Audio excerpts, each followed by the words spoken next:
utapona kweli kabisa. Miaka 10 sijaza, miaka 10 leo huyu mchungaji anaomba hii, ngoja tusikie hii.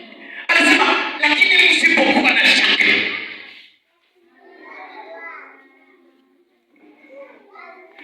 usipokuwa na mashaka juu ya kile unachokihitaji, anasema ya kwamba mtawaambia mlima huu ng'oka, mtayaambia magonjwa ya ng'oke.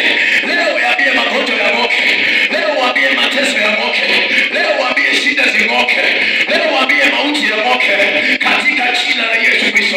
Leo ukombolewe. Mungu aongeze imani yako, wagonjwa wapone kwa jina la Yesu Kristo. Mungu ainue imani yako hata kachembe kadogo tu.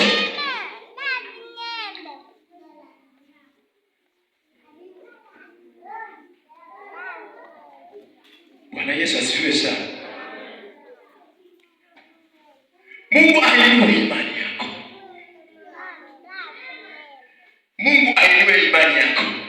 Na akishainua uipractice, wanasema. Imani yako uifanye kwenye matendo. Bwana Yesu asifiwe sana. Sio kwa kuongea tu. Imani yako uifanye kwa matendo. Ufanye vitu kwa imani. Mungu anapenda wenye imani. Ndio maana nawaambia kama mungekuwa na imani tu, mungewaambia mlima huu ng'oka, ungeambia hiyo shida ng'oka, ungeambia hao wachawi toka, ungeambia wanaokuroga toka, ungeambia wanaokutesa toka, ungeambia kila kitu kinachokupa shida toka, ungeambia kansa toka, ungeambia utasa toka, ungeambia kifafa toka, ungeambia soroko toka, ungeambia manyutiai toka, ungeambia kila mapepo toka, maana umekuwa na kaimani. Bwana Yesu asifiwe sana. Haleluya. Haleluya. Anaendelea hapo. Hebu endelea kidogo. Anasemaje?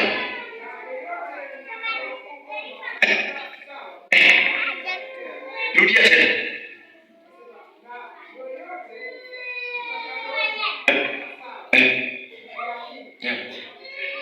Kama mtumishi mbarikiwe sana mwalimu. Anasema na yoyote mtakayoyaomba katika sala mkiamini